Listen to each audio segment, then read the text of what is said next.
Jadi antum setelah membaca Al-Fatihah, seharusnya antum mencari surat-surat yang dibacakan sesuai dengan kebutuhan antum. Cari ayat-ayat yang sesuai dengan kebutuhan kita. Karena dari Al-Fatihah sampai dengan An-Nas itu semua berisi kebutuhan kita. Saya baca cepat ya, tapi nggak usah ditulis. Saya ulangi, tidak usah ditulis ya. Saya bacakan saja.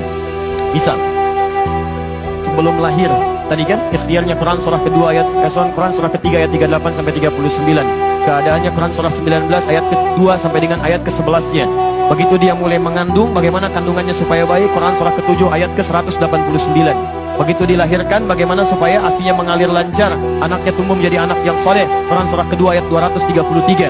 Begitu usia 2 tahun ke atas, dia mulai belajar bagaimana supaya dekat dengan Allah, baik dengan orang tuanya, baik dengan tetangganya, Quran surah ke-31 ayat 13 sampai dengan ayat 19-nya. Kemudian dia mulai belajar supaya cepat menangkap pelajarannya, Quran surah 9 ayat 122. Supaya meningkat prestasinya, Quran surah 58 ayat yang ke-11. Kemudian dia mulai meningkat lagi pendidikannya, mulai mendapatkan teman-teman bergaul. Bagaimana supaya tidak bisa merubah keadaannya, supaya lebih dekat dengan Allah, tidak terjebak dalam pergaulan bebas. Quran surah ke-49 ayat ke-13-nya.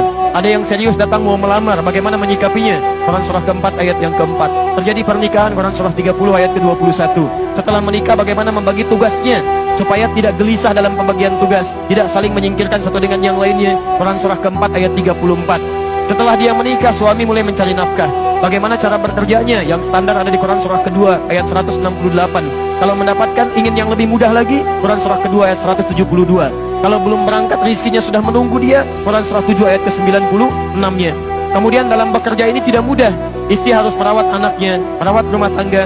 Kadang-kadang anaknya sulit diatur, mengatakan pada perintah ibunya, mengatasinya Quran surah ke-17 ayat ke-23. Itu dua-duanya sama-sama capek. Jangan dikira yang pergi ke kantor saja, ibu pun merawat anak juga kadang-kadang ada rasa lelah. Bagaimana mengatasinya? Kalau lelah-lelah sedikit, itu ada di Quran surah ke-26 ayat ke-80. Kalau sudah mulai menjadi penyakit, bahkan kata dokter nggak ada obatnya, bagi Allah nggak ada yang mustahil. Quran surah ke-21 ayat 83 sampai dengan 84. Kadang-kadang Anda yang bekerja, ada orang yang tidak suka dengan Anda, ada yang usil, ingin menyingkirkan Anda, menyungkurkan Anda. Ada perlindungan dari Allah di Quran surah ke-17 ayat 79 sampai dengan 81. Kalau ada yang membuat diri Anda tersesat sampai mengatakan, ya Allah kenapa dia begini, ya Allah apa nggak ada solusinya?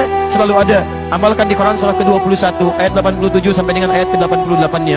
Sampai Anda beraktivitas lagi, mendapatkan kesenangan hidup, harta mulai melimpah, Masya Allah, rumah semakin luas. Syukuri itu semua dengan mengamalkan tuntunan di Quran surah ke-14 ayat yang ke-7-nya. Tapi ketika datang ujian, tingkat ujian bisa macam-macam. Ada yang ringan, yang menengah, kemudian yang kuat. Pelajari itu supaya siap menghadapinya. Di Quran surah kedua ayat 214. Solusinya di Quran surah ketiga ayat 142.